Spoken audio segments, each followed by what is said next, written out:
Olá, eu sou a Thalita Martins, estou aqui com o Daniel Martins, que se aventura comigo, né, nesse bate-papo. E hoje nós estamos com o ilustre aqui, Fábio Gurgel, que maravilha, em Campo Grande, no Colégio Harmonia.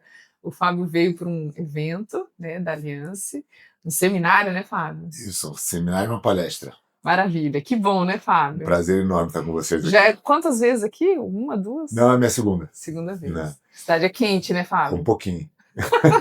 Mas agora o Fábio é surfista, ele gosta do calor. Aqui, ó, funcionário, tudo sob controle. Tá tudo sob controle, né? Bom, o Fábio... Apresenta o Fábio, amor, vamos lá. Fabião, nosso amigo do Em Busca da Verdade, 4 vezes campeão mundial de jiu-jitsu, fundador da Aliança, que é a equipe com mais títulos mundiais, né, Fábio? 15 vezes. O segundo lugar tem 7. Nossa, é mais do que o dobro. A gente tá tranquilo nesse momento. Tem muita graxa para queimar aí. Uma graxinha para queimar. Que delícia. E a Aliança, que tem mais de 300 unidades. Então, o Fabião, além de um atleta, não tem nem o que falar, né? Para ser campeão mundial de qualquer esporte, eu imagino que, assim, campeão mundial de guspe à distância já deve ser difícil. De jiu-jitsu, é um negócio de outro planeta. Além disso, é um baita no empreendedor, né? Você transformou a sua paixão pelo esporte num negócio que gera um monte de emprego e que leva esse ideal de esporte, de vida saudável e de virtudes, que é o que a Thalita e nós vamos conversar aqui agora, para o resto das pessoas que não são atletas de elite, né? Sem dúvida. Não, você tocou num ponto, né? Eu transformei o que eu amava fazer e que tinha pouquíssima possibilidade de ser um negócio. E eu falei, mas pô, como que eu vou? Eu queria fazer isso, né? E eu tive que reinventar as coisas, porque eu não tinha benchmark nenhum na época do jiu-jitsu. Tem uma conversa com meu pai, na realidade, meu pai estava conversando com meu irmão, que tinha acabado de entrar na faculdade de engenharia na PUC do Rio de Janeiro. E eu estava na conversa ali, meio de papagaio de pirata.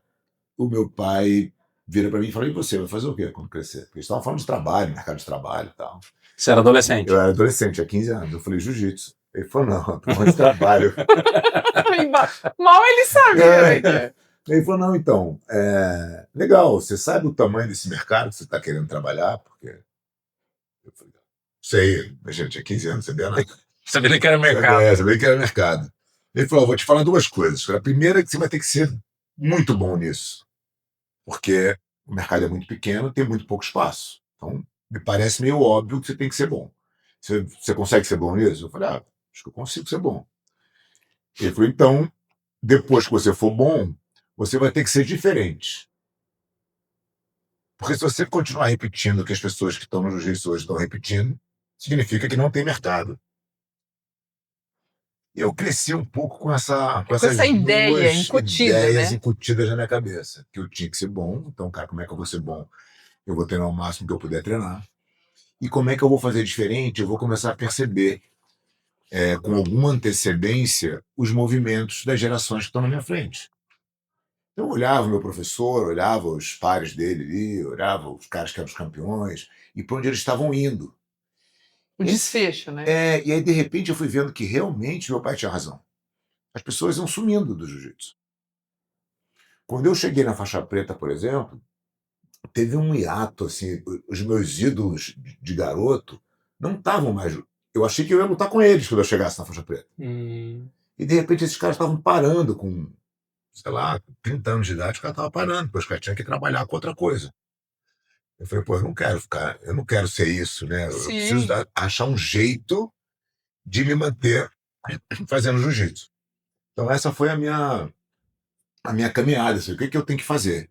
Eu falei, bom, o que é o mais óbvio? O mais óbvio é que eu dê aula de jiu-jitsu. Porque se eu domino alguma coisa, se eu ensinar, as pessoas vão me pagar para aprender comigo. E aí eu vi o meu professor e já achava a vida dele muito legal, né? Era novo, mas ele já tinha um carro legal. Morava no Rio.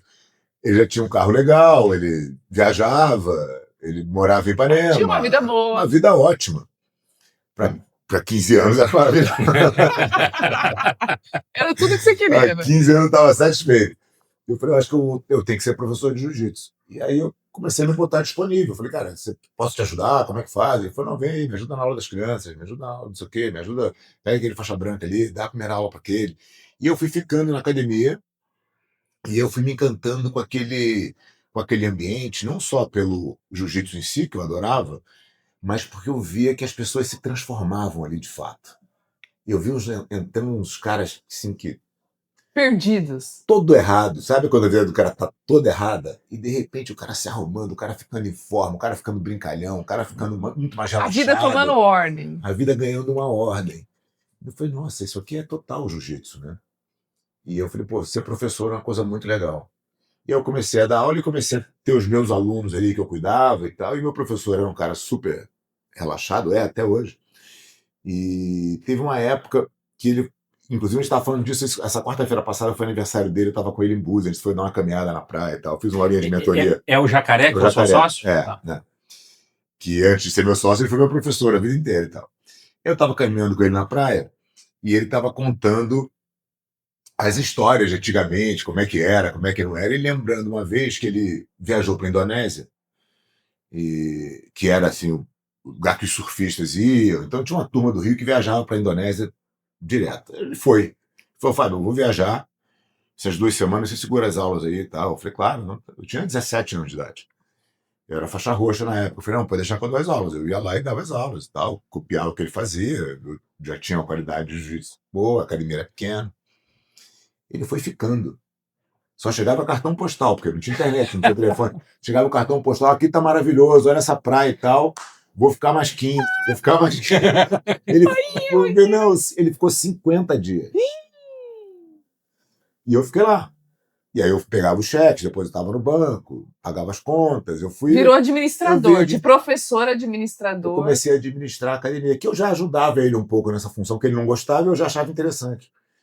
E eu falei, cara, administrar a academia é legal também. Mas era assim, ultra amador, né? Eu falei, cara, eu preciso aprender isso também. Mas estava longe do meu horizonte, foi só uma experiência. Mas eu falei, cara, isso aqui é o que eu preciso fazer melhor. E aí foi chegando um momento que eu olhava para frente e falei, cara, não tem nenhuma academia de sucesso aqui. Tudo Tudo pequeno, entendeu? medíocre. Aí eu com 18 anos já falei, cara, isso aqui já não é tão legal quanto eu achava com 15. Como é que eu vou fazer para fazer isso aqui ser maior, né? E aí eu falei, puta, não tem ninguém fazendo direito. Mas Achei o meu mercado. tem o mercado fitness, Hum. que estava começando a se desenvolver. Então, na época que eu comecei a treinar jiu-jitsu, década de 80, as academias de ginástica e jiu-jitsu no Rio, elas ocupavam os mesmos imóveis, era tudo meio que igual. Nossa academia era na sala 201, tinha Sim. uma academia de ginástica na sala 202, era meio assim. E, de repente, começaram as redes de academia. Academia gigante, com tudo.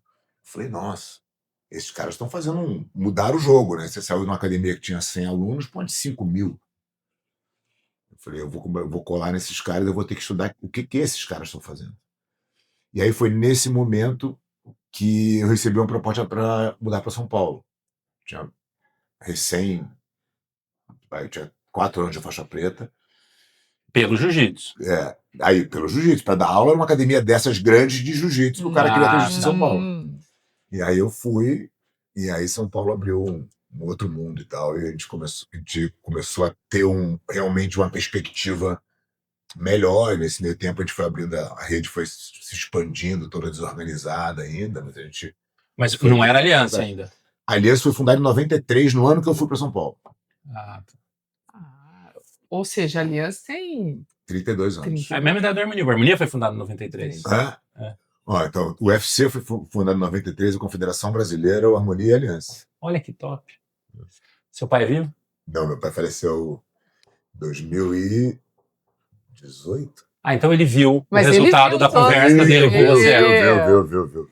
E Fábio, isso que essa história do seu pai com você tem tudo a ver com o que a gente faz aqui na escola, né? Que é um trabalho de formação de pessoas. Uhum. E o quanto é importante um pai, desde que o filho é pequeno, até a adolescência, a fase adulta, ir incutindo ideias lógicas, ideias assertivas, valores, preocupações, critérios, porque vamos pensar, talvez seu pai não tivesse feito isso de uma forma tão perspicaz, né, tão forte, de repente você não teria tido esse desfecho de vida, né? É bem possível, é bem possível. A gente nunca sabe qual seria o efeito borboleta se você não tivesse feito aquela ação, né? Mas o fato é que eu acho que os meus pais sempre incentivaram a gente bastante, assim, né? Acho que esse foi o tipo de liberdade que a gente sempre teve, cara. Faz a tua escolha aí. A gente vai estar aqui. Se der errado, volta, mas é o teu, né? Mas com tais. Não, sim. Essa era a Não, liberdade, o resto era a regra. E mentorando, pelo que você está contando. E mentorando. Teve uma época, quando eu decidi parar de competir, eu tinha 31. Eu falei, cara, não dá mais para competir no alto nível. Eu ganhei meu último mundial e falei, cara, parei de competir. Pelo menos profissionalmente, eu vou continuar lutando de campeonatos quando tiver fim e tal, mas não é mais a minha. Eu vou me dedicar às academias e tal. E aí eu lembro do meu pai ter uma conversa comigo e falar assim, cara, e agora que você vai sair do spotlight aí, né? Porque agora seu nome é. Você fala de jiu-jitsu, as pessoas falam do seu nome. Você Agora tá lutando. você tá ali, você é o campeão, tal, você é a referência. Mas isso vai acabar muito rápido. Porque ano que vem tem outro campeão. E vão começar a falar do outro campeão. E eu falei, não, você tem um ponto, mas eu acho que agora é que vai ficar bom. Que agora é que eu vou virar uma chave do self, né, do egoísmo absoluto do campeão, e vou virar pro outro lado para prestar um serviço para os outros. Então eu vou ser muito melhor professor do que eu sou agora. Eu vou ter muito mais tempo de cuidar da minha academia e prestar um serviço melhor. Que eu acho que ser o campeão vai ser simplesmente um... E agora eu vou ensinar as pessoas a serem campeãs. Né? E tem uma outra vertente dessa sua vida profissional no jiu-jitsu, que a gente ainda não falou, mas que eu escuto muito falar. A minha relação, que é muito superficial com o jiu-jitsu, comecei agora, né? Tem 2 meses, talvez. Começou em busca da verdade. De você, o Gabriel e o Guilherme, tanto conversar e tanto falar, e eu admirando aquilo, achando super legal. Comecei a prestar atenção. E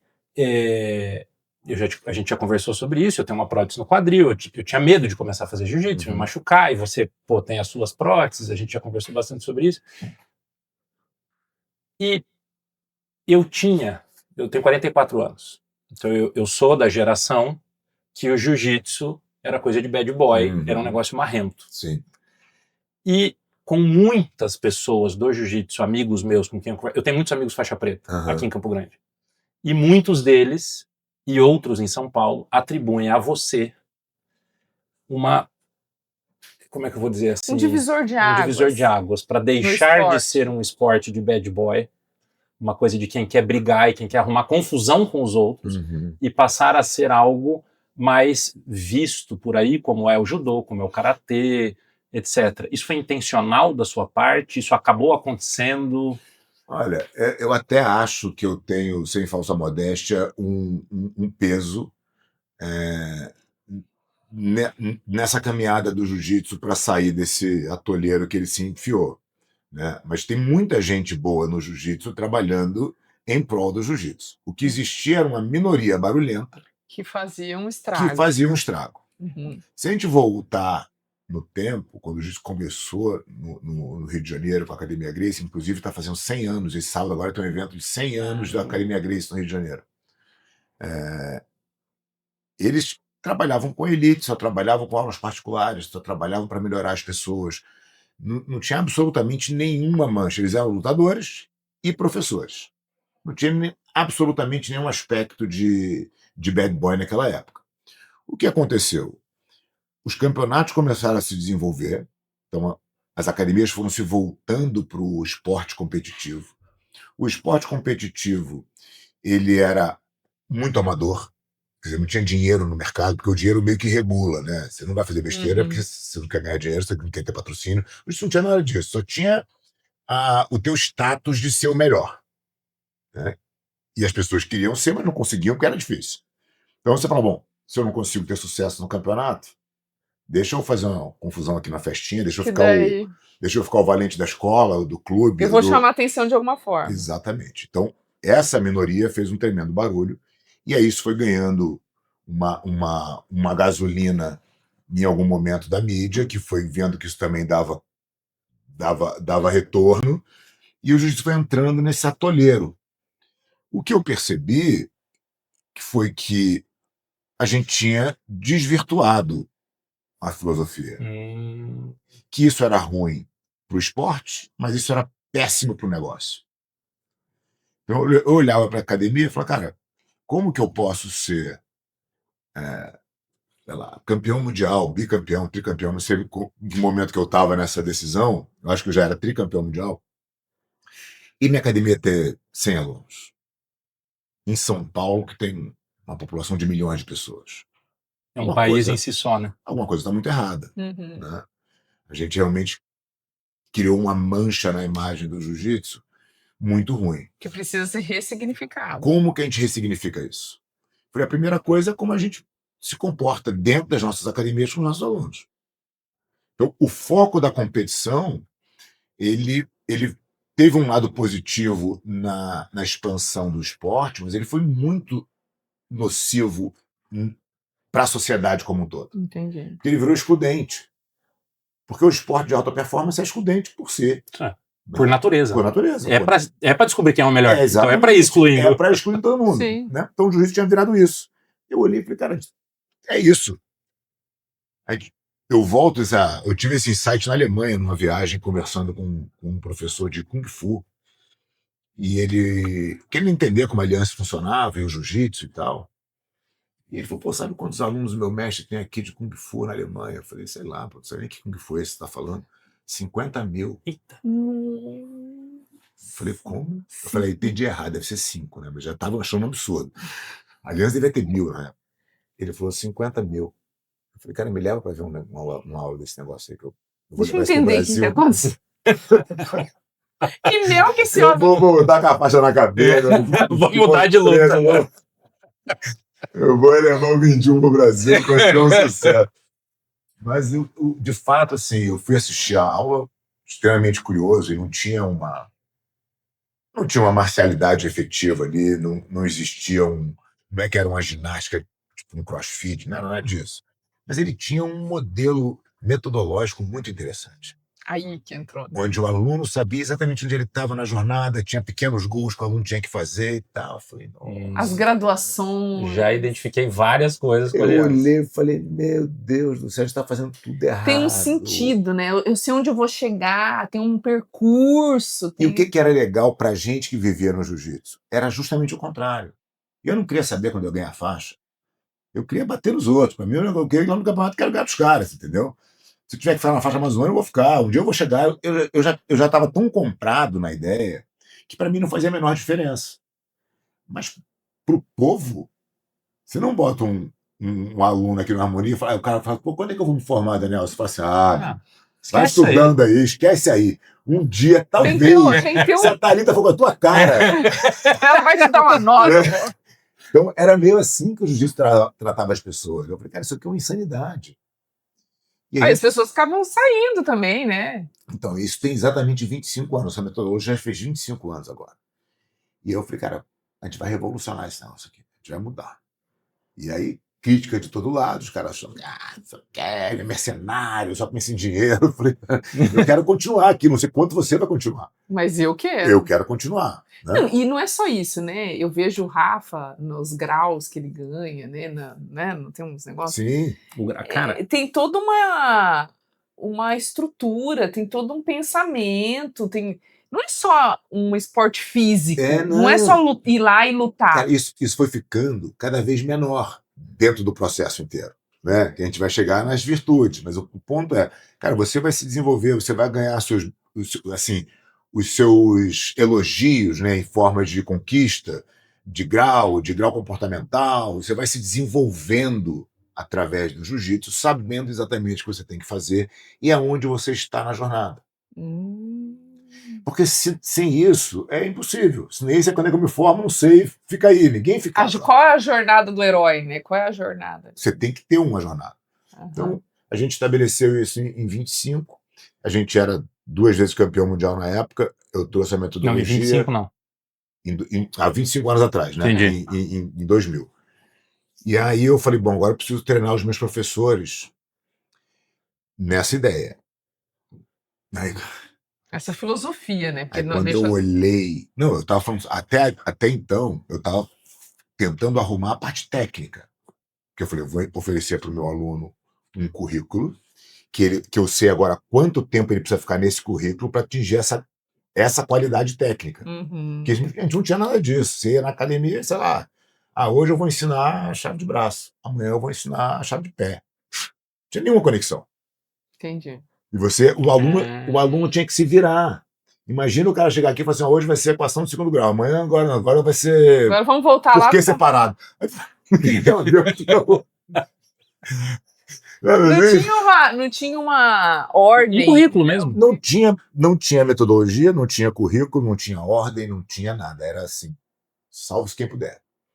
Tanto que eu brinco, quem viveu o jiu-jitsu e se apaixonou nessa época, eu chamo de sobrevivente. Falei, cara, parabéns, você conseguiu, entendeu? Você atravessou o deserto.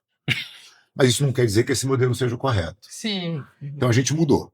E aí a gente começou a fazer. Quando eu entendi que esse era o modelo, eu falei, vou treinar os meus professores, que são os meus alunos, e a gente vai começar a ganhar escala nisso aqui, porque a gente vai ter algo para replicar. E aí, quando a primeira aula que eu dei para os caras, eu falei, acabou, morri. Minha ideia não vai funcionar. Porque os meus faixas pretas não sabiam. Porque eles tinham sido ensinados no modelo Totalmente competitivo. condicionado aquilo. Né? Eles eram ótimos atletas, campeões de tudo e tal. Mas eles não sabiam ensinar uma defesa de gravata. Isso não era não foi para eles. Eles pularam essa fase.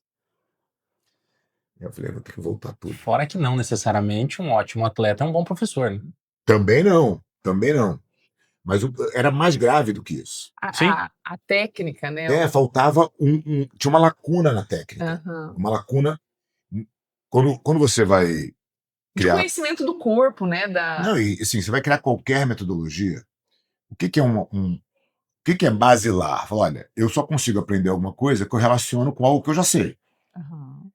Não adianta você me ensinar uma coisa completamente conhecimento prévio. Eu tenho que ter um conhecimento prévio. Aí você tem uma ordem cronológica das coisas. E aí você monta um currículo.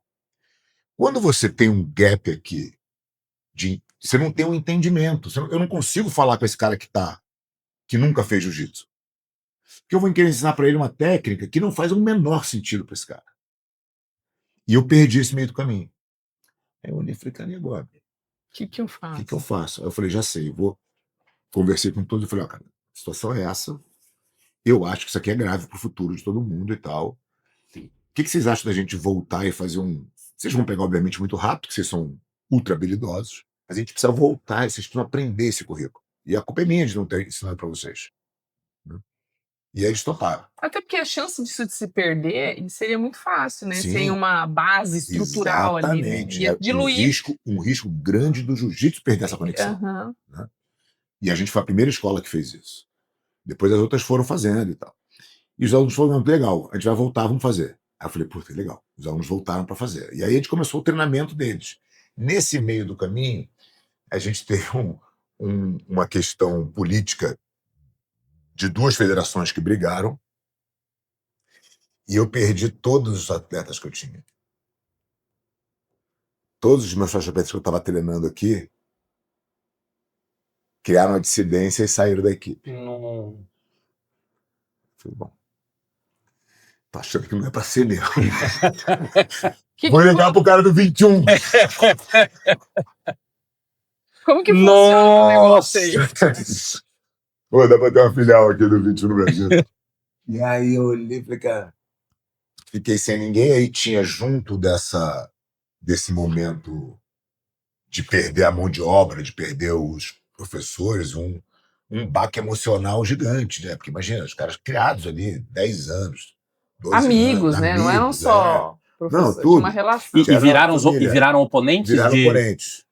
Saíram, montaram outra equipe. E a gente não tinha nada a ver com a briga. A briga era tudo muito pequeno, né? Então era uma briga de 2 diretores de academia. Um deles era presidente da confederação.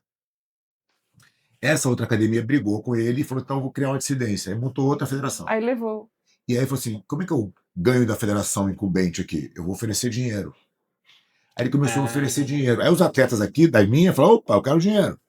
Foram para Insurgente. E ele veio nos atletas e aliciou todos eles. Cara, minha federação vai dar dinheiro, eu vou ficar ser profissional. Aquele sonho do profissional, que até hoje não acontece.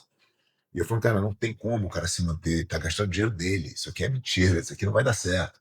Os atletas não me escutaram, eu também não tive habilidade de... Porque no final do dia existia uma hierarquia e eu achava que aquela hierarquia estava sendo rompida. Então eu também me sentia atacado, aí virou uma corda esticada. Você tomou as dores. Que arrebentou e aí os caras saíram.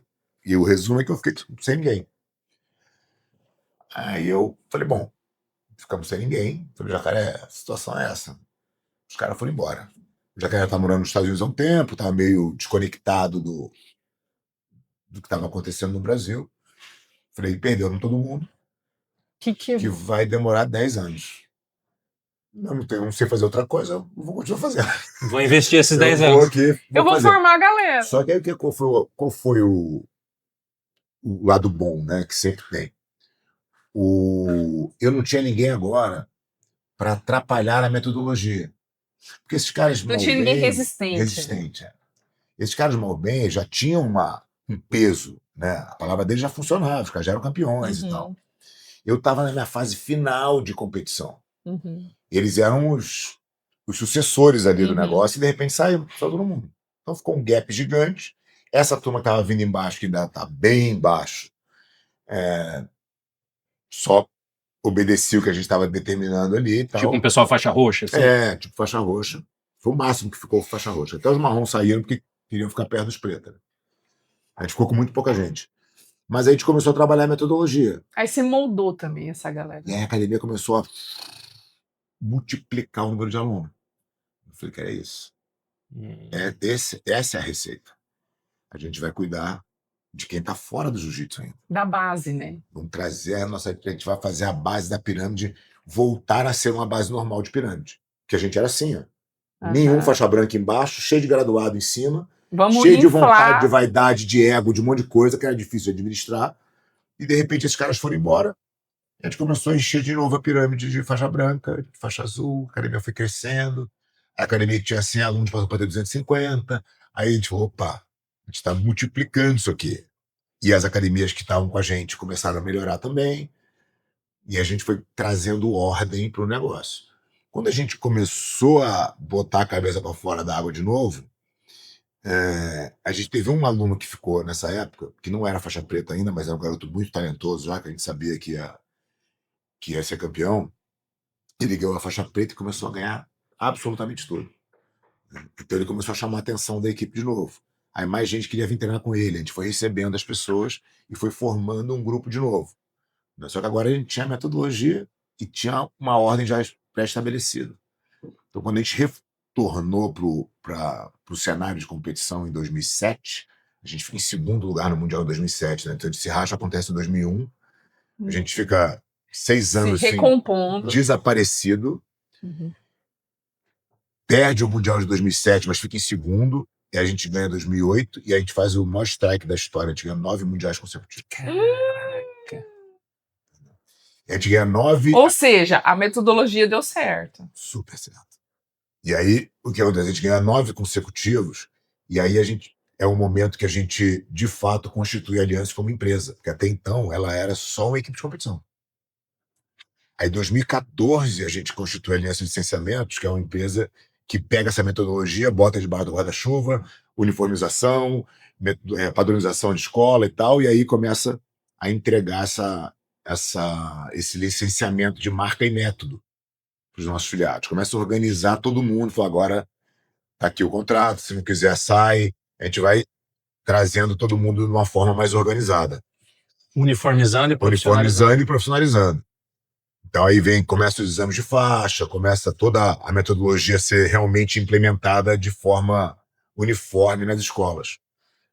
Essa energia que a gente bota aqui no início disso faz com que a gente perca 2 mundiais. A gente perde 16, a gente perde 17. Não, a gente perde 17 e 18. Aí a gente acorda, ganha 19. Aí vem a pandemia, 20. Aí 21 teve um campeonato estranho que a gente perde também. A gente vai e ganha 22. A gente fica nessa, mas o fato é que a gente mas depois tem hoje... depois de toda essa turbulência, veio a estabilidade Eu não, da. eu não diria nem estabilidade, eu diria que a gente realmente criou um alicerce Eu ia falar isso. sólido que permitiu a gente ganhar 13 títulos mundiais, né, 9 consecutivos e mais Uhum. 4 alternados. Os anos que a gente não ganhou, a gente ficou em segundo, que foram 4 anos, né, esses 2 e depois mais 2 espaçados. A gente se tornou definitivamente a melhor equipe de competição, mesmo tendo menos de 3% da nossa base de alunos competindo. Nossa. Então, repara como a pirâmide realmente inverteu, Aham. né? Então, sei lá, eu diria que hoje, São quantos alunos hoje, Fábio? 42 mil. Nossa E além disso, né, além de você ter todos esses títulos, tem uma coisa que eu admiro muito, que é essa conexão que vocês fizeram de um esporte com um ensino de virtudes, né? Um ensino para a vida, porque o cara, ele pega aquilo que ele aprende lá dentro da academia e ele consegue reproduzir por vezes no trabalho dele, ele consegue reproduzir na vida dele, na ordem, com a saúde dele, no valor que ele leva para casa dele. Isso é muito claro, sabe? Isso a pessoa vai transpondo isso em várias dimensões da onde ela circula, né? Sem De dúvida. onde que surgiu essa. Então, eu acho que quando a gente começou lá a estudar no Em Busca, que já fazem aqui uns quase 4 anos. quase 4. Né? Eu comecei a fazer as aulas e de repente me caiu uma ficha assim. Eu falei, cara, tudo que o Guilherme está falando aqui, tudo que a gente está estudando, tudo que a gente está lendo, eu vivi na prática no jiu-jitsu. Todas essas virtudes estão dentro que eu fiz de uma forma empírica, porque eu estava lá fazendo. E que a gente já via você antes do Em Busca. Então, eu já fazia aquilo, mas eu era lax, né? Eu não sabia comunicar. Eu não conseguia transcrever aquilo, você não conseguia explicar para as pessoas que benefício era aquele e porquê daquele benefício. E aí, quando eu comecei a estudar filosofia, eu fui melhorando a minha forma de falar de jiu-jitsu para as pessoas e o como aquilo se tornou necessário para a sociedade, porque ao mesmo tempo que isso vai acontecendo, a sociedade vai adoecendo nos valores. Uhum. Né? E aí você fala, bom, as pessoas... Eu acho que isso já está acontecendo, né? As pessoas já estão acordando para cara, isso aqui deu errado, esse plano aqui de achar que tudo bem ser fraco e né, isso não vai funcionar. Né? Então acho que esse movimento meio que encaixou num timing muito bom, né? Da Aliança melhorar a qualidade de comunicação para as pessoas. Primeiro, dizendo que qualquer um pode fazer jiu-jitsu, que isso só foi possível através da metodologia. Só que não é uma coisa que a gente está criando para agora. A gente já criou lá atrás. De 25 anos para agora, você sempre pode entrar na Aliança e fazer um bom jiu-jitsu, independente do seu nível. Só que agora que o jiu-jitsu começou a ficar mais procurado, a gente já está muito estruturado nessa recepção das pessoas. Então, ficou muito mais fácil. As pessoas começaram realmente a procurar o jiu-jitsu como essa ferramenta de desenvolvimento de virtude. Porque imagina que numa luta, primeiro, a luta em si, ela é o mais próximo do combate real que dá para você chegar, né? Todos os esportes são interessantes. A dinâmica do esporte é sempre você se testar, você melhorar, você competir com o outro e tal. Mas, pô, você tem o tênis lá, você tem a rede, você tem a quadra, você dá 50 km de distância, você tem a raquete, você tem a bola. Tem muito equipamento no meio. A luta não tem. É você. A luta é você e o cara. E aí, isso já te traz um outro componente, que quando você trabalha a coragem nesse nível, todos os outros ficam muito fáceis. É você, né? Não tem para quem você reclamar, não tem para quem você... Nada. É você. É a sua dor, é o seu corpo, é a sua mente. Vai lá. Só que aí, o vai lá é uma escolha. Eu acho que esse é o ponto que as pessoas deveriam realmente refletir. Todo dia a gente tem chance de fazer coisas corajosas. Todo dia. Você tem opção de fazer coisas corajosas ou coisas confortáveis. Coisas corajosas ou coisas confortáveis. As pessoas vão cada vez mais querendo fazer coisas confortáveis. Até porque o sistema está inteiro setado para a gente ficar fazendo o que é confortável o tempo todo. Então, como é que você voluntariamente se coloca na condição Aí o jiu-jitsu entra. Então eu vou tirar essa hora do meu dia e vou voluntariamente lá fazer Sofrendo. coisas difíceis. Não necessariamente sofrer. Tem dia que você não sofre, mas tem dia que você sofre. Você não sabe. É essa incerteza que te gera algum medo que te desenvolve a coragem. Se eu não tiver o componente do medo, não existe coragem desenvolvida, Sim. né? Então eu preciso me colocar em situações, às vezes eu estou na academia, eu estou cansado, aí olha, por que eu vou treinar o próximo round? Aí eu olho e falo, pode escolher qualquer um, né? Até na minha condição como professor, como mestre e tal, podia falar, vou te aquele cara que eu sei que eu vou Amassar ele. tranquilo, né? E eu geralmente falo, não, cara, eu sei que você queria ir lá, mas você não vai lá, você vai lá. Você vai no outro, né? E aí você vai se puxando e vai vendo que toda vez que você faz isso, você tem uma recompensa de satisfação que só quem Conquistou, né? enfrenta e conquista as Isso. coisas tem. Teve um esforço, uma dedicação, uma disciplina, um foco. Totalmente diferente de um prazer, de uma dopamina suja. É uma dopamina limpa. Cara, consegui. Eu fui lá e fiz. Eu fiz. Tem um desprendimento de compromisso meu, A né? gente tinha uma ideia no jiu-jitsu, era até uma brincadeira, assim, quem é faixa preta de jiu-jitsu é faixa roxa em qualquer coisa. A gente se achava meio super-homem mesmo, né?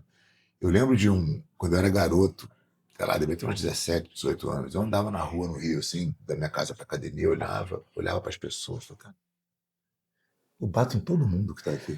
Eu lembro de você falar isso pra gente naquela aula lá na Aliança. E era uma sensação, eu falava, nossa, eu mega pacífico, nunca briguei com ninguém, nada disso, mas é uma sensação de segurança, sabe? E aí você fala, nossa, cara, isso aqui só aconteceu porque eu me coloquei várias vezes numa condição de teste. Voluntariamente. E é uma questão de se autodominar também, né? A gente estuda tantas virtudes, a temperança. Você conhecer o seu limiar de força e você saber que você pode extrapolar aquilo para potências, né?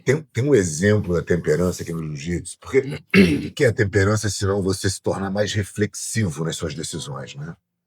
E a gente tem o jiu-jitsu começa pelo estudo do instinto humano. O instinto humano cria um padrão. Se eu te boto em determinada situação, pelo instinto, você vai ter determinada reação. E todo mundo vai basicamente ter a mesma reação. O que eu faço com essa reação? Eu crio uma técnica para ganhar dela. Ou seja, você deixa de fazer uma coisa só animal e passa a ser uma coisa mais racional. Pois é, mas quem não tem a técnica é animal. Tá? Guarda essa. Aí eu tô treinando jiu-jitsu. E o meu companheiro também sabe jiu-jitsu. Então ele não age mais pelo instinto.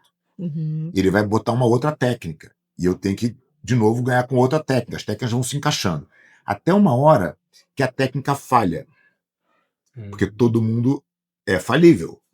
De conhecimento, time, o tempo da técnica. Você não fez no momento certo, a técnica não funcionou. O teu instinto automaticamente entra e você perde. Ou seja, o jiu-jitsu vem para abraçar toda a capacidade, toda a possibilidade instintiva. Se você usar o chute, você vai perder. E aí, onde é que eu quero chegar? A temperança é você, mesmo numa situação de extrema dificuldade, não deixar o seu instinto te dominar. Então, eu posso estar na pior situação possível numa luta. Sempre existe uma técnica que vai me melhorar um pouco. O que as pessoas normalmente desejam? Que elas saiam daquele lugar que elas estão num estalar de dedo. Então, imagina que você tomou várias decisões erradas no teu negócio, se meteu num buraco sem tamanho, e você quer sair do... E aí você quer de um estalo voltar para onde você estava? Não acontece. Na vida real, isso não acontece. Você vai pagar um preço, você vai arrumar a rota, você vai ter que retomar. Você vai fazer vários pequenos passos até você botar a cabeça para fora da água de novo. Que é o que a gente faz na gestão da empresa em qualquer lugar. 35 milhões de vezes por dia. Exatamente. Na empresa, na educação vida de familiar, filhos, no casamento. Relação de amigo que você quiser. Você vai estar sempre em posições de dificuldade que você se colocou por suas próprias escolhas. Então a gente já tem aqui accountability 100%. É sua culpa, você que se colocou ali. Ah, mas foi mérito do meu adversário. Sim, mas se você tivesse mais técnica que ele, então, no final do dia, você que deixou chegar ali. O que importa não é o que aconteceu para trás, porque você não tem como voltar no tempo. E o jiu-jitsu te mostra o seguinte: se você não esquecer tudo que aconteceu, se concentrar no mínimo movimento possível, você vai perder. Então, quando eu estou muito ruim, eu só quero um micro movimento para não morrer. Aí, eu fiz aquele micro movimento, é uma vitória. Meu adversário agora ficou mais longe do golpe. Aí ele vai ter que fazer alguma coisa para recuperar. Aí eu faço um outro movimento no sentido correto. Aí, de repente, eu estou me recuperando. E a luta voltou a ficar igual de novo. Ou seja, é um domínio de si, né? Exato. Eu me autodominar. Né? Agora, pensa se você tem esse tipo de controle, você concorda que você jamais vai ser escravo das suas paixões? Com certeza.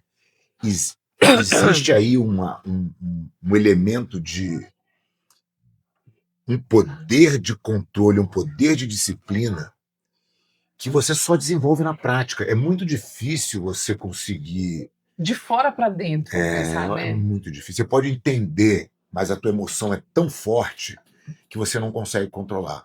Agora, quando essa emoção, toda vez que ela aflora, você perde, é que nem cachorro. Você educa ela, né? Você vai lá e educa ela. Você põe ela no lugar certo. Você bota a mão, toma um choque e você fala, opa, aprendi. Não vou botar a mão de novo.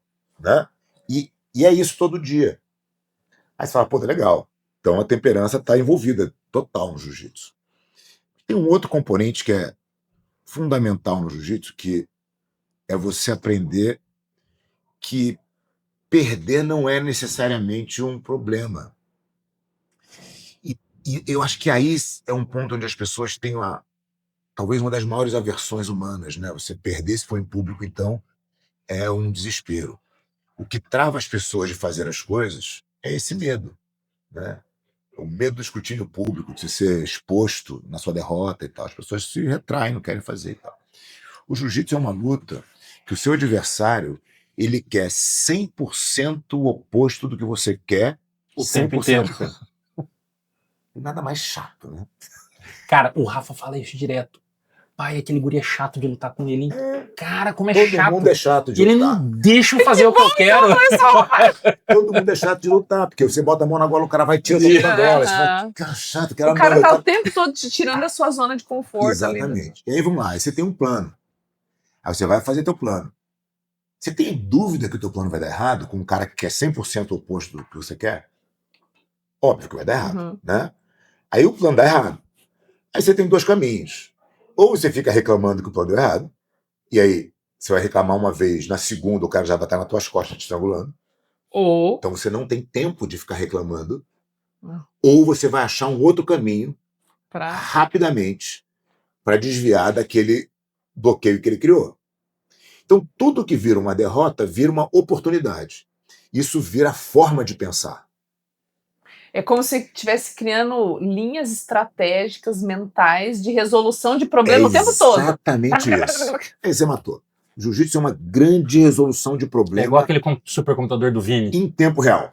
E isso é fantástico, porque me lembra assim, né? Quanto mais experiências práticas a gente tem de resolução de problemas, mais memórias boas ou ruins a gente tem. Conforme a gente se coloca, decide lutar, pensar, sair daquela situação, e a gente tem vitórias, mais memórias boas você tem. Se você é um fracassado, mais memórias ruins você tem. Né? Agora, a ideia é, já que você tem todas essas linhas mentais para serem desenvolvidas, para resolver problemas, e você vai criando memórias, isso vai virando um repertório para a sua vida. Sem dúvida. Tanto para a sua vida no esporte, quanto para a sua vida... Porque você vai... Por exemplo, no jiu-jitsu, quais são suas ferramentas para responder esses problemas? A técnica. Né? Eu faço assim, se você fizer assim, eu faço assado, se você fizer assado, eu faço assim. Eu vou mudando a minha técnica de acordo para continuar progredindo no meu objetivo final, que é fazer você desistir com um golpe. E aí, todos esses problemas você vai botar no caminho, é isso aí, eu tenho que ter técnica. Quando você vem para a vida, não é a técnica do jiu-jitsu que você vai usar. Né? Você tem que entender isso aqui metaforicamente e falar, bom, qual é a técnica da matemática? Qual é a técnica da gestão? Qual é a técnica do que for? O processo e o mantra precisam ser técnicos, porque se não for técnico é emocional. Se for emocional, é instintivo. Se for instintivo, você perde. Ou seja, o gerenciamento racional das emoções, eu ia falar isso, lá no momento da luta, vai repercutir no gerenciamento de qualquer coisa da sua até vida. a técnica para gerir as emoções de maneira sábia. Então, o que eu acho que vai gerir as emoções é justamente você se colocar neste lugar onde você aprenda a controlar as emoções Sim. o tempo inteiro. Aham. Né? Por que a gente gosta da analogia do jiu-jitsu? Porque no jiu-jitsu, se você perder, você toca a mão e vai de novo. Né? Se você fizer essa mesma coisa no teu trabalho, talvez o dano seja maior. Sim. Né? Então, talvez aqui não seja lugar de teste. Deixa eu treinar minha cabeça e as minhas emoções dentro do esporte. Dentro de uma... Para eu aguentar a porrada fora. Para eu, quando estiver fora, ter exatamente a forma de pensar já treinada. Eu vou usar diferentes técnicas, mas a forma de pensar ela vai ser a mesma. Olha esse caso que interessante de controle de emoção. Eu estava treinando com o Rickson Gracie uma vez. O Rickson, da minha geração, ele foi dispara. Ele é acima da minha geração, né? Mas ele foi o grande campeão da família Gracie, era o melhor cara que eu já treinei na minha vida, disparado. E eu estava treinando com ele, e ele invariavelmente me ganhava no treino. Era o padrão. Ele era muito melhor do que eu. A gente tinha ficado um tempo sem treinar junto, tal, e ele foi para São Paulo para um evento, e a gente estava lá treinando nesse dia, e já tinha uma meia hora de treino, e o treino estava bom, e o treino estava bom para mim. Vocês estavam num rola de meia Um hora? rola de meia hora, Meu Deus. num treino equilibrado. Ele não tinha me pego nenhuma vez ainda, eu estava num treino equilibrado com ele, e treinando bem. De repente eu estava por cima dele, eu olhei para a cara dele, e ele estava com a cara mais tranquila que a Thalita está agora. E eu estava morto. Meia hora de treino morto. Eu falei, cara, como que eu vou ganhar esse cara? Esse cara tá com uma cara de paisagem, eu tô morto, não tem tempo, não tem relógio. Mas tudo bem, vamos aí, né? Eu continuei. Aí a luta inverteu, pela enésima vez, mas aí eu tava com aquela mensagem na cabeça. Pô, ele tá inteiro e eu tô morto. E aquilo... Agora ele tá na posição de vantagem, eu tô na desvantagem.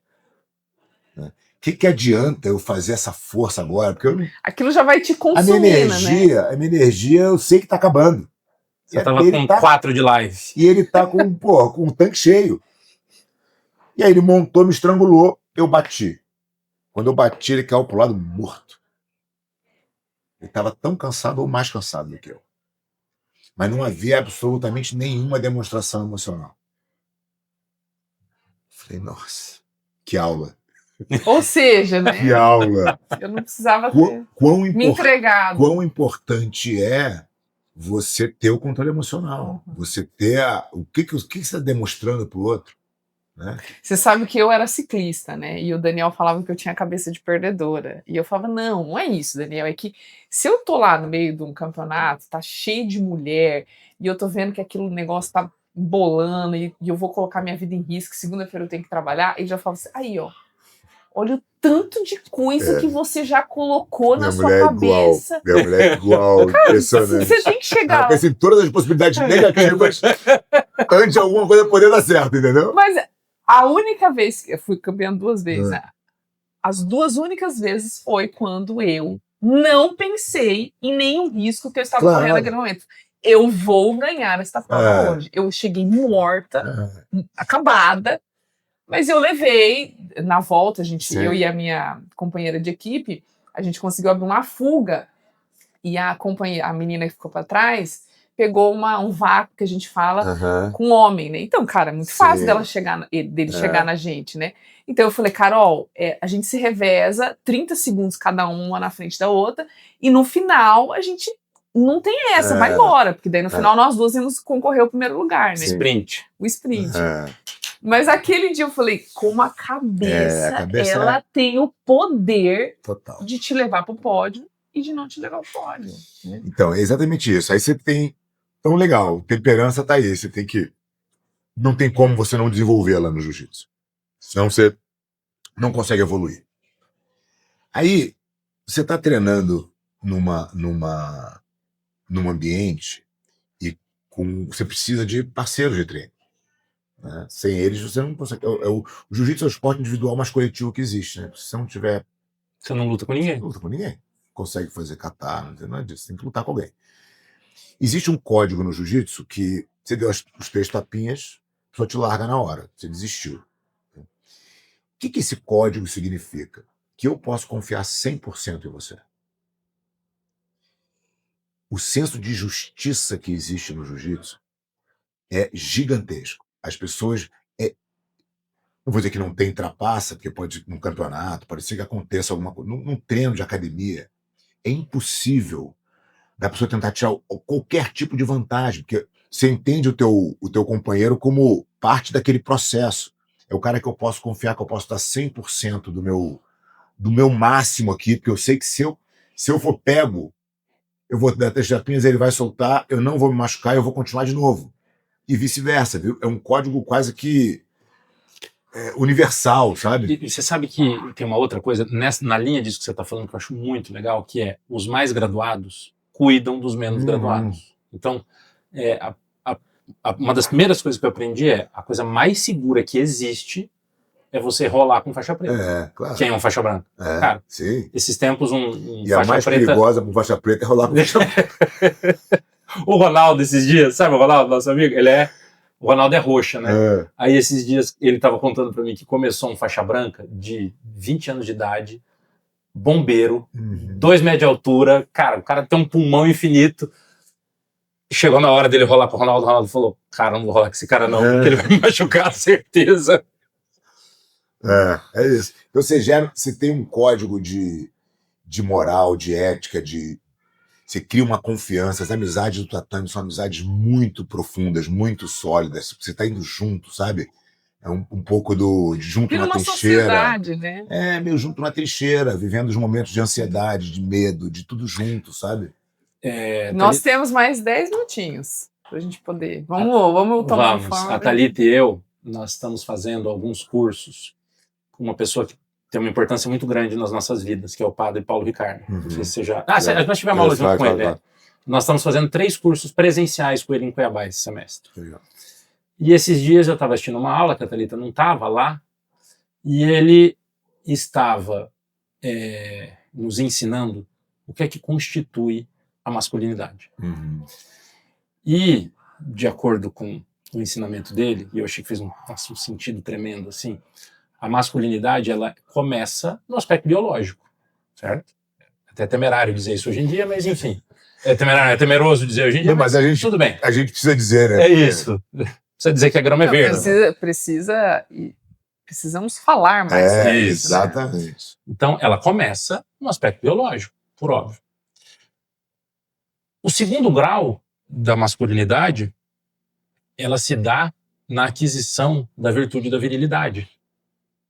E nós precisamos lutar para adquirir essa virtude.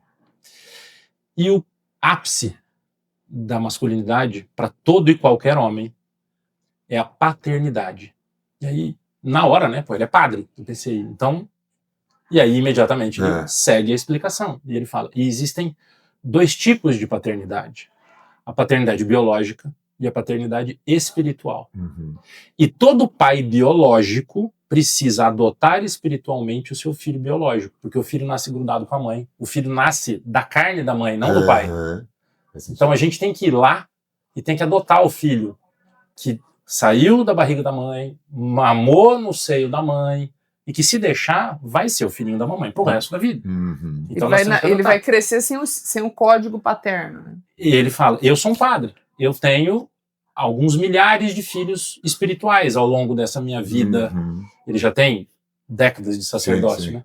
E eu identifico muito isso nessa comunidade do jiu-jitsu, assim, sabe? A sensação que paternidade. Dá é que um faixa preta, ou um cara mais graduado, de mais certo maduro. modo, ele exerce uma paternidade quase que espiritual para quem está começando. E isso é um exercício de masculinidade sadia e saudável tremendo, assim, né? Que poucas ocasiões na vida propiciam que a gente tenha isso. Né? Não, muito legal, cara. Eu concordo 100%, assim. Acho que as referências que eu tive com o meu professor, assim, de educação mesmo. Meu pai me deu uma educação ótima, mas o Jacaré foi um cara fundamental na minha formação. E para tantos outros que eu via do meu lado, que se tornaram meus irmãos, né? E quantos meninos você não teve uma formação? Total. E isso continua acontecendo nas escolas, né? Acho que, aliás, é uma comunidade hoje grande, assim, as pessoas são cuidadas, né? Essa que é a verdade. Hoje cedo nós gravamos um podcast com o Vitor Salles também, e ele falava uma coisa que você exerce muito bem, que é a internet em si não é boa nem ruim. É o uso que se faz dela, que o Jordan Peterson falou pra gente, né, lá no Congresso, no fechamento do Congresso. Isso. E então, vocês que têm uma vida, uma presença digital intensa, né, pessoas como você, como o Vitor, como a Thalita, etc., estão tentando dar o melhor uso possível para a tecnologia. E o que você tem feito, às vezes eu fico assistindo as suas aulas com o Rafa, né, para ele, enfim, que eu acho que é muito importante. E é uma certa... Você está sendo um modelo de masculinidade e de paternidade espiritual para muitos meninos que, por vezes, não vão ter isso nas vidas deles, se não for por meio do jiu-jitsu, se não for pelo seu trabalho, ou do mestre dele, enfim, com quem quer que seja. Muito legal. Fico feliz e eu tenho sentido, assim, uma mudança de... Assim, de encontrar pessoas que vêm falar sobre essas mensagens, pessoas de fora do jiu-jitsu. Porque do jiu-jitsu, claro, as pessoas estão ali, né?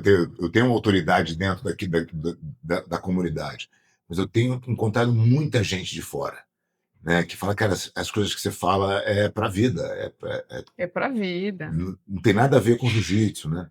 E voltando pro negócio da internet, eu sempre tive um pouco da ideia de, falei, cara, esse negócio de marketing não tem nada a ver, porque quem é bom, quem não é bom e tal. Eu conversando com um amigo meu, o Beto Altenhofen, ele falou, Fábio, e é um gênio de marketing, ele falou, cara, o problema dessa tua ideia é que você vai ser bom, claro, as pessoas que têm acesso a você vão entender que você é bom, mas vai ter alguém que não é bom com um canhão enquanto você está de espingarda de chumbim. Entendeu? E esse canhão aqui vai virar a verdade. E às vezes ele não é a verdade. Ele não é. Não, ele não é. Nesse caso, né? Nesse exemplo, ele não é. Aqui, ele não é. E sabe de quem vai ser a culpa? Sua, porque você não fez nada. Porque você tem a obrigação de, no mínimo, mostrar os dois lados. O fanfarrão pode vir aqui falar o que ele quiser, mas se existe alguém falando o contrário, primeiro que ele fica intimidado, e segundo ele fica muito vulnerável, muito fragilizado, porque está exposto. O cara vai colocar o contraditório aqui, né? Sim. E eu fui convencido disso bem no início, assim, dessa minha ideia, ainda bem que eu não insisti, porque eu entendo que realmente tem um impacto muito positivo nessas mensagens para fora, mas muito também dentro da comunidade do jiu-jitsu, das pessoas olhando e falando, cara, eu posso viver de jiu-jitsu de fato, eu posso ser respeitado pelo meu trabalho, eu só preciso mudar talvez na minha cabeça e fazer um jiu-jitsu com uma entrega melhor. Que é a vida profissional de qualquer pessoa. De qualquer pessoa. É uma profissão. Na verdade, em tudo na vida. Né? É porque o professor de jiu-jitsu, muitas vezes, ele se defende, como ele, na grande maioria das vezes, veio de um ambiente competitivo, e aí ele teve algum destaque, e ele virou professor, ele acha que esse modelo aqui é o modelo que ele é respeitado. Mas claro que esse modelo aqui acaba logo, né? Porque você vai ficando velho e já não é mais competitivo. Aí esse cara para de treinar, esse cara para de se expor, porque ele vai se retraindo, né? Ele vai vendo uma grande mentira. E ele vai ficando cada vez mais autoritário. Ele fica dissonante, né? E ele quer impor o que ele viveu para aquele aluno, quer dizer, aí não... O contexto é diferente. Ele está entregando o jiu-jitsu ruim. Entendeu? E eu tenho feito esse trabalho de tentar abrir a cabeça desses professores. Cara, é melhor você dar um passo atrás. Se reorganizar e voltar entregando um jiu-jitsu, você pode dar um jiu-jitsu para sempre, se você quiser. Uhum. Mas se você continuar nesse modelo... A humildade, né? Olha, mais uma virtude aí. Dar um passo para trás requer uma humildade. Maravilha, gente. Fábio, muito bom ter você aqui em Campo Grande, aqui no Harmonia, trazendo essa mensagem para tantas famílias, tantos pais que vão nos assistir. Pessoal, você que tem um filho, uma filha, lá em casa Bote os no dois, né? jiu-jitsu urgente. Hoje, agora. Tem uma frase do Jordan Peterson, só pra gente fechar, que é aquela que não existe virtude em você ser pacífico se você não tem capacidade de criar dano, né? Então você tem que ser forte e aí sim ter a virtude do pacifismo. Exatamente. E eu ontem, lendo A República de Platão, cheguei no livro 3, que ele começa a falar o diálogo de Sócrates lá, né? E ele fala, agora nós vamos, não basta apenas educar o corpo, agora nós precisamos, não basta apenas educar a inteligência, agora nós precisamos voltar à educação do corpo.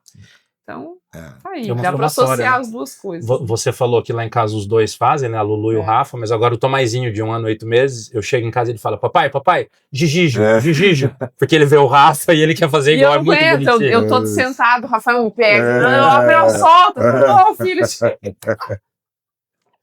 Mas é isso aí. Muito bom, muito bom. Fabião, obrigado. Obrigado, gente, valeu. Até a próxima.